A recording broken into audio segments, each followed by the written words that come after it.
പാർട്ടിയുടെയും സർക്കാരിന്റെയും യശസ്സിന് കളങ്കം ചാർത്താതിരിക്കാനും തന്റെ തത്വാധിഷ്ഠിത നിലപാട് ജനങ്ങളെ ബോധ്യപ്പെടുത്താനുമാണ് രാജിവെച്ചതെന്ന് ഇ.പി. ജയരാജൻ. വ്യവസായ മേഖലയെ നശിപ്പിക്കുന്ന മാഫിയകൾക്കും അഴിമതിക്കാർക്കുമെതിരെയുള്ള തന്റെ പ്രവർത്തനം അവരെ ബുദ്ധിമുട്ടിച്ചു. ഈ സാഹചര്യത്തിലാണ് പുതിയ വിവാദം ഉയർന്നുവന്നതെന്നും അഴിമതിക്കാരും രാഷ്ട്രീയ ശത്രുക്കളും പാർട്ടിയെയും സർക്കാരിനെയും കടന്നാക്രമിക്കുകയായിരുന്നുവെന്നും ഇ.പി. ജയരാജൻ പ്രസ്താവനയിൽ വ്യക്തമാക്കി. മന്ത്രി എന്ന നിലയിൽ കഴിഞ്ഞ 4.5 മാസക്കാലത്തെ തന്റെ പ്രവർത്തനം വ്യവസായ മേഖലയുടെ പുരോഗതി ലക്ഷ്യമിട്ടുള്ളതായിരുന്നുവെന്ന വാക്കുകളോടെയാണ് ഇ.പി. ജയരാജന്റെ പ്രസ്താവന തുടങ്ങുന്നത്. വ്യവസായ മേഖലയെ അടിമുടി നശിപ്പിക്കുന്ന ചില ശക്തികൾക്കും മാഫിയകൾക്കും തന്റെ പ്രവർത്തനങ്ങൾ അസ്വസ്ഥതയുണ്ടാക്കി. വ്യവസായ വകുപ്പിലെ സുപ്രധാന സ്ഥാനങ്ങളിലിരുന്ന് അഴിമതി കാട്ടിയ നിരവധി ആളുകളെ നീക്കിയതും മാറ്റി നിയമിച്ചതും അത്തരക്കാരെ കുറച്ചൊന്നുമല്ല ബുദ്ധിമുട്ടിച്ചത്. ഈ സാഹചര്യത്തിലാണ് പുതിയ വിവാദം ഉയർന്നുവന്നത്. വിവാദങ്ങൾ ഉയർത്തിക്കാട്ടി രാഷ്ട്രീയ ശത്രുക്കളും അഴിമതിക്കാരും CPIM-നെയും LDF-നെയും സർക്കാരിനെയും കടന്നാക്രമിക്കുകയായിരുന്നു. ഇത്തരമൊരു സാഹചര്യത്തിൽ സർക്കാരിന്റെയും പാർട്ടിയുടെയും യശസ്സിന് കളങ്കം ചാർത്താതിരിക്കാനും തന്റെ തത്വാധിഷ്ഠിത നിലപാട് ജനങ്ങളെ ബോധ്യപ്പെടുത്താനുമാണ് പാർട്ടിയെ രാജിസന്നദ്ധത അറിയിച്ചതും പാർട്ടി രാജിക്ക് അനുമതി നൽകിയതുമെന്ന് ഇ.പി. പ്രസ്താവനയിൽ വിശദീകരിക്കുന്നു. മന്ത്രി എന്ന നിലയിലെ പ്രവർത്തനങ്ങൾക്ക് പിന്തുണയും സഹകരണവും നൽകിയ ജനങ്ങൾക്ക് നന്ദി അറിയിച്ചാണ് ജയരാജൻ പ്രസ്താവന അവസാനിപ്പിക്കുന്നത്. News bureau, Thiruvananthapuram. ബ്രിക്സ് രാജ്യാന്തര ഉച്ചകോടിക്ക് ഇന്ന് ഗോവയിൽ തുടക്കമാകും. ഉച്ചകോടിയിൽ പങ്കെടുക്കാൻ Brazil, China, Russia, South Africa രാഷ്ട്രത്തലവന്മാർ ഇന്ത്യയിലെത്തി. തീവ്രവാദത്തിനെതിരെ ഒരുമിച്ച് പോരാടാൻ ബ്രിക്സ് രാഷ്ട്രങ്ങൾ തീരുമാനമെടുക്കും.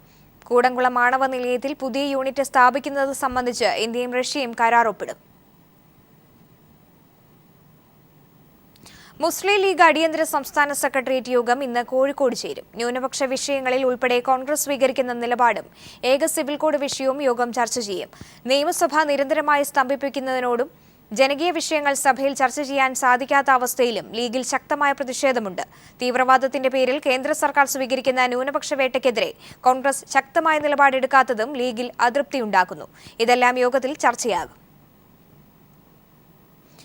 അഴിമതി നിർമ്മാർജ്ജനത്തിനായുള്ള ശുപാർശകളുമായി ഭരണപരിഷ്കാര കമ്മീഷൻ.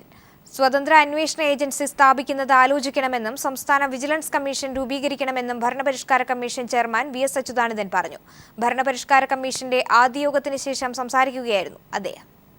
വി.എസ്. അച്യുതാനന്ദൻ അധ്യക്ഷനായുള്ള 4ാം ഭരണപരിഷ്കാര കമ്മീഷന്റെ പ്രഥമ യോഗത്തിൽ അഴിമതി നിർമ്മാർജ്ജനമാണ് പ്രധാന ചർച്ചയായത്. ശക്തവും കാര്യക്ഷമവുമായ വിജിലൻസ് നിയമത്തിന്റെ അടിസ്ഥാനത്തിൽ സ്വതന്ത്ര അന്വേഷണ ഏജൻസി സ്ഥാപിക്കുന്നത് ആലോചിക്കണമെന്ന് കമ്മീഷൻ ശുപാർശ ചെയ്യുന്നു. സ്വതന്ത്ര അന്വേഷണ ഏജൻസിയെക്കുറിച്ച് ആലോചിക്കേണ്ടതുണ്ട്. കേന്ദ്ര വിജിലൻസ് കമ്മീഷന്റെ മാതൃകയിൽ ഒരു സംസ്ഥാന വിജിലൻസ് കമ്മീഷനെക്കുറിച്ചും ചിന്തിക്കേണ്ടതുണ്ട്. വിജിലൻസിനെ കാര്യക്ഷമമാക്കാവുന്ന നിർദ്ദേശങ്ങൾ ഉരുത്തിരിച്ചെടുക്കാൻ ഈ കമ്മീഷൻ മുൻകൈയെടുക്കും. അഴിമതിക്കാരുടെ അവിഹിത സ്വത്ത് കണ്ടുകെട്ടാൻ നിയമനിർമ്മാണമടക്കമുള്ള സാധ്യതകൾ പരിശോധിക്കണമെന്നും വി.എസ്. പറഞ്ഞു. ലോകായുക്തയെയും ഓംബുഡ്സ്മാനെയും ശക്തവും ഫലപ്രദവുമാക്കാനുള്ള നിർദ്ദേശങ്ങൾ രൂപപ്പെടുത്തും. വിവരാവകാശ നിയമത്തെ എങ്ങനെ ശക്തിപ്പെടുത്താമെന്നും പരിശോധിക്കും. അനധികൃത നിയമനങ്ങൾക്ക് തടയിടാനാകണമെന്നും സർക്കാർ ഓഫീസുകൾ പരിസ്ഥിതി സൗഹൃദമാകണമെന്നും ഭരണപരിഷ്കാര കമ്മീഷന്റെ ആദ്യ യോഗം സർക്കാരിനോട് ശുപാർശ ചെയ്തു. മുൻ ഭരണപരിഷ്കാര കമ്മീഷനുകളുടെ ശുപാർശകൾ പൂർണ്ണമായും പ്രാവർത്തികമാകാത്തതിന്റെ കാരണങ്ങൾ കണ്ടെത്താനും യോഗം തീരുമാനിച്ചു. വി.എസിന്റെ ഔദ്യോഗിക വസതിയിൽ നടന്ന യോഗത്തിൽ കമ്മീഷൻ അംഗങ്ങളായ CP നായർ, നീല ഗംഗാധരൻ എന്നിവരും പങ്കെടുത്തു. ഭരണപരിഷ്കാര കമ്മീഷന്റെ അടുത്ത യോഗം നവംബർ 21 നടക്കും. ജിതിൻ ചന്ദ്രൻ, തിരുവനന്തപുരം. കേരളത്തിലെ 123 വില്ലേജുകൾ പരിസ്ഥിതി ലോല മേഖലയാണെന്ന് കാട്ടിയുള്ള ഹൈക്കോടതിയിലെ സർക്കാർ സത്യവാങ്മൂലം പിൻവലിക്കണമെന്നാവശ്യപ്പെട്ട് ഇടുക്കിയിൽ ജില്ലാ കോൺഗ്രസ് കമ്മിറ്റിയുടെ നേതൃത്വത്തിൽ ഹർത്താൽ ആരംഭിച്ചു. രാവിലെ 6 മുതൽ വൈകിട്ട് 6 വരെയാണ് ഹർത്താൽ. ഇപ്പോൾ കൂടുതൽ വിവരങ്ങളുമായി ലെസ്ലി ജോൺ ഇടുക്കിയിൽ നിന്ന് ചേരുന്നുണ്ട്. ലെസ്ലി, ഹർത്താൽ ആരംഭിച്ച് ആദ്യ മണിക്കൂറുകൾ പിന്നിടുമ്പോൾ എങ്ങനെയാണ് ഹർത്താലിനോടുള്ള ജനങ്ങളുടെ ഒരു പ്രതികരണമൊക്കെ? സൗമി, വലിയ പ്രതിഷേധങ്ങൾക്കിടയിലാണ് യു ഡി എഫിന്റെ നേതൃത്വത്തിലുള്ള ഇന്ന് ഹർത്താൽ ആചരിക്കുന്നത്.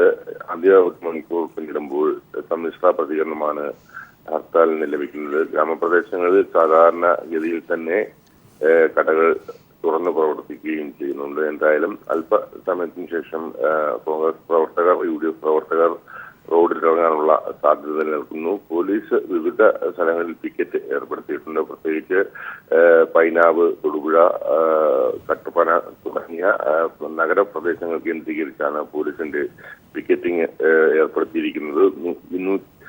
123 വില്ലേജുകൾ ഇപ്പോഴും പരിസ്ഥിതിലോല പ്രദേശത്താണെന്ന് കാട്ടിയുള്ള സർക്കാരിന്റെ ഹൈക്കോടതിയിലെ സത്യവാങ്മൂലം പിൻവലിക്കുക എന്ന ആവശ്യമാണ് UDF ഉയർത്തുന്നത്. ഒപ്പം തന്നെ കോട്ടയം ജില്ലയിലെ ചില ഭാഗങ്ങൾ കൂടി ഇന്നത്തെ ഹർത്താലിൽ ഉൾപ്പെടുത്തിയിട്ടുണ്ട്. പൂഞ്ഞാർ ഉൾപ്പെടെയുള്ള ഭാഗങ്ങൾ പരിസ്ഥിതിലോല പ്രദേശ വില്ലേജുകളിൽ പെടുന്ന ആ പ്രദേശങ്ങൾ കൂടി ഇന്നത്തെ UDFന്റെ ഹർത്താലിന്റെ ഭാഗമായി മാറുന്നുണ്ട്. എന്തായാലും 10 മണിയോടുകൂടി മാത്രമേ പ്രവർത്തകർ ഒരു ഊർജ്ജസ്വതയോടുകൂടി റോഡിറങ്ങാനുള്ള സാധ്യത നിലനിൽക്കുന്നുള്ളൂ. ടോമി, കേരളത്തിലെ 123 വില്ലേജുകൾ പരിസ്ഥിതി ലോല മേഖലയാണെന്ന് കാട്ടിയുള്ള ഹൈക്കോടതിയിലെ സർക്കാർ സത്യവാങ്മൂലം പിൻവലിക്കണമെന്നാവശ്യപ്പെട്ട് ഇടുക്കി ജില്ലാ കോൺഗ്രസ് കമ്മിറ്റിയുടെ നേതൃത്വത്തിൽ ആഹ്വാനം ചെയ്ത ഹർത്താൽ ആരംഭിച്ചു കഴിഞ്ഞു. ലെസ്ലി ജോണാണ് വിവരങ്ങൾ നൽകിയത്.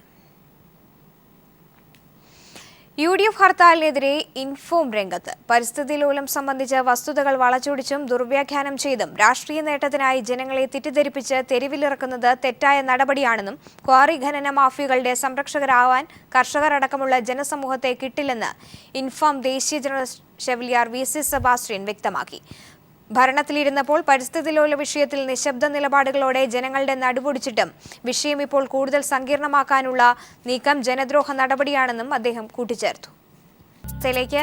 46ാമത് സംസ്ഥാന ചലച്ചിത്ര അവാർഡുകൾ പാലക്കാട് നടക്കുന്ന ചടങ്ങിൽ ഇന്ന് മുഖ്യമന്ത്രി വിതരണം ചെയ്യും. അവാർഡ് വിതരണത്തോടനുബന്ധിച്ച് സിനിമാ രംഗത്തെ പ്രമുഖർ അണിനിരക്കുന്ന കലാവിരുന്നും സംഘടിപ്പിച്ചിട്ടുണ്ട്. വൈകിട്ട് 5 മണിയോടെ പാലക്കാടൻ കലകളുടെ അവതരണത്തോടെയാണ് അവാർഡ് വിതരണ ചടങ്ങിന് തുടക്കമാവുക. തുടർന്ന് തിരുവനന്തപുരം സമുദ്രയും ഫിറോസ് ഖാനും സംഘവും ചേർന്നൊരുക്കുന്ന സംഗീത നൃത്തശില്പം വേദിയിലെത്തും.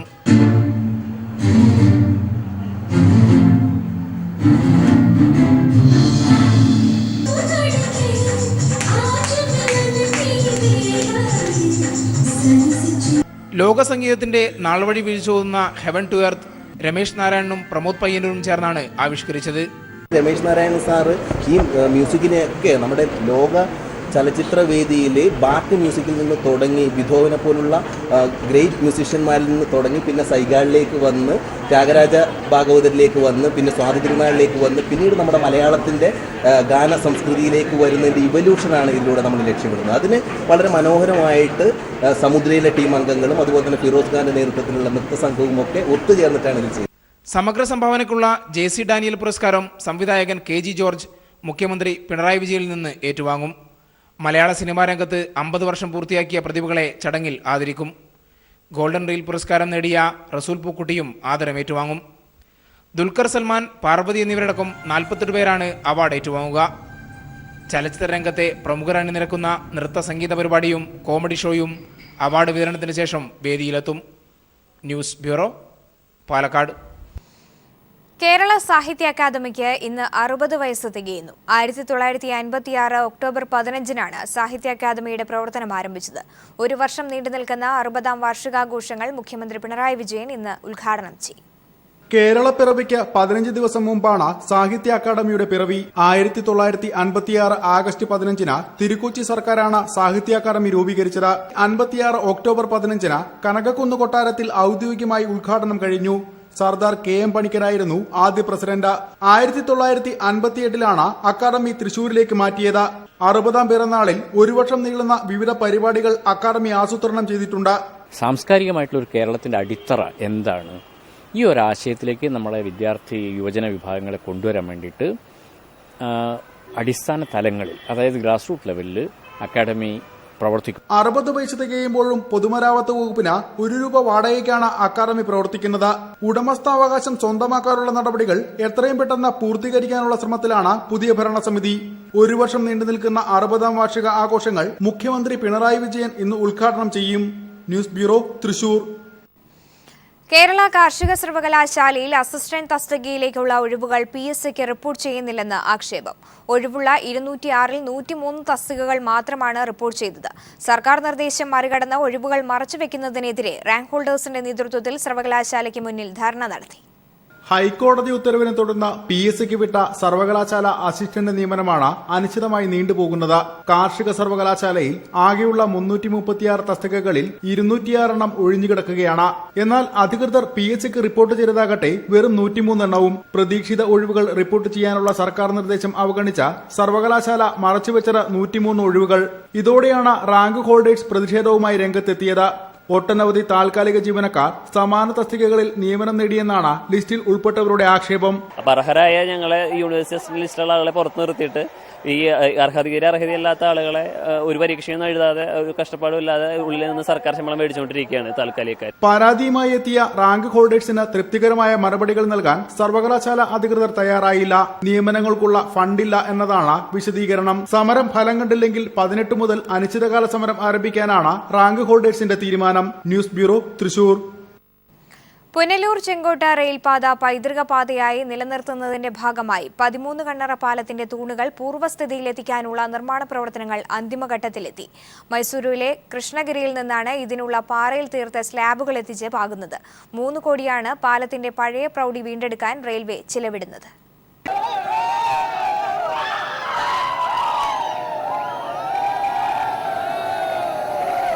കണ്ണറപ്പാലത്തിന് 13 കമാനങ്ങളുണ്ട്.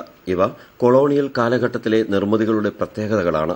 102 മീറ്റർ നീളവും 5 മീറ്റർ പൊക്കവുമുള്ള 13 കണ്ണറപ്പാലത്തിന് 115 വർഷം കഴിഞ്ഞിട്ടും പറയത്തക്ക ജീർണതകളൊന്നും ഉണ്ടായിരുന്നില്ല. ഏജുമാറ്റത്തിനു വേണ്ടി 6 കോടി രൂപ ചെലവിലാണ് പാലം ബലപ്പെടുത്തി വീതി കൂട്ടുന്നത്. എന്നാൽ പൈതൃക പാതയായി നിലനിർത്തുമെന്ന വാഗ്ദാനം പാലിക്കാൻ 13 കണ്ണറപ്പാലത്തെ പഴയ പ്രൗഢിയിലെത്തിക്കാൻ റെയിൽവേ 3 കോടി രൂപയാണ് അധികമായി ചെലവിടുന്നത്. ഏതാണ്ട് 3 കോടിയിൽ പരം രൂപ ഇതിന് ചെലവ് വരുമെന്നാണ് കണക്കാക്കുന്നത്. ഈ കല്ല് പതിച്ചതിന് ശേഷം പെയിന്റിംഗ് കൂടെ നടത്തി കഴിയുമ്പോൾ പഴയ രീതിയിലുള്ള മനോഹാരിത അത്രയും നല്ല രീതിയിൽ കിട്ടത്തില്ലെങ്കിൽ തന്നെയും ഏറെക്കുറെ അതിൻ്റെ ആ തനിമയുടെ മാതൃക നിലനിർത്തുമെന്നാണ് ഞങ്ങൾ കണക്കാക്കുന്നത്. മൈസൂരിലെ കൃഷ്ണഗിരിയിൽ നിന്നാണ് കോൺക്രീറ്റ് തൂണുകളിൽ ഒട്ടിക്കാനുള്ള പാറയിൽ തീർത്ത സ്ലാബുകൾ എത്തിച്ചത്. പാറ സ്ലാബുകൾ പരസ്പരം ബന്ധിപ്പിച്ച് ബലപ്പെടുത്തി സ്ഥാപിക്കുന്നു എന്ന പ്രത്യേകതയുമുണ്ട്. നിർമ്മാണം പൂർത്തിയാകുമ്പോൾ സുർക്കി മിശ്രിതത്തിൽ കരിങ്കല്ലുകൊണ്ട് തീർത്ത തൂണുകളാണെന്നേ ഒറ്റനോട്ടത്തിൽ തോന്നും. കൊടുംബനത്തിലൂടെ 7 തുരങ്കങ്ങൾ കടന്നാണ് പുനലൂരിൽ നിന്ന് ചെങ്കോട്ടയിലേക്ക് തീവണ്ടി കടന്നുപോകുന്നത്. പുനലൂർ ചെങ്കോട്ട മീറ്റർ ഗേജ് ട്രെയിനിൽ യാത്ര ചെയ്തിരുന്നവരുടെ വലിയ ആവശ്യമായിരുന്നു ഈ പാത പുനർനിർമ്മിക്കുമ്പോൾ ബ്രോഡ് ഗേജ് ആക്കി മാറ്റുമ്പോൾ ഇതിന്റെ പൈതൃക സ്വഭാവം ഒട്ടും ചോരരുതെന്ന്. റെയിൽവേ അതിന്റെ പണിപ്പുരയിലാണ്. എന്തായാലും പ്രതീക്ഷിച്ച സമയത്ത് പണി പൂർത്തിയാക്കാൻ കഴിയുമെന്ന് തോന്നുന്നില്ല. 2018 ഒരുപക്ഷെ ഇതിലൂടെ ബ്രോഡ് ഗേജ് ട്രെയിൻ കൂകിപ്പായുന്നത്. തെന്മലയിൽ നിന്ന് ക്യാമറമാൻ പ്രമോദ് പന്നിയോടിനൊപ്പം രാജ്കുമാർ. കേരള പത്രപ്രവർത്തക യൂണിയൻ സംസ്ഥാന സമ്മേളനം ഇന്ന് കൊച്ചിയിൽ മുഖ്യമന്ത്രി പിണറായി വിജയൻ ഉദ്ഘാടനം ചെയ്യും. പ്രതിപക്ഷ നേതാവ് രമേശ് ചെന്നിത്തല, BJP നേതാവ് ഒ രാജഗോപാൽ MLA, മേയർ സൗമിനി ജെയിൻ തുടങ്ങിയവർ പങ്കെടുക്കും. മാധ്യമ സ്വാതന്ത്ര്യത്തിന് നേരെയുണ്ടാകുന്ന വെല്ലുവിളികൾ, അഭിഭാഷക മാധ്യമ തർക്കം തുടങ്ങിയ സമകാലിക വിഷയങ്ങൾ സമ്മേളനം ചർച്ച ചെയ്യും. എറണാകുളം ടൗൺ ഹാളിലെ ഷെഫീഖ് അമരാവതി നഗറിൽ രാവിലെ 10-നാണ് പ്രതിനിധി സമ്മേളനം. രഹസ്യങ്ങളുടെ കലവറയുമായി ബഹിരാകാശത്ത് 500 ദിവസങ്ങൾ പിന്നിട്ട് നാസയുടെ പേടകം. നാസ വിന്യസിച്ച X-37B എന്ന ബഹിരാകാശ പേടകത്തിന്റെ ഉദ്ദേശം ഇന്നും ശാസ്ത്രലോകത്തിന് അജ്ഞാതമാണ്.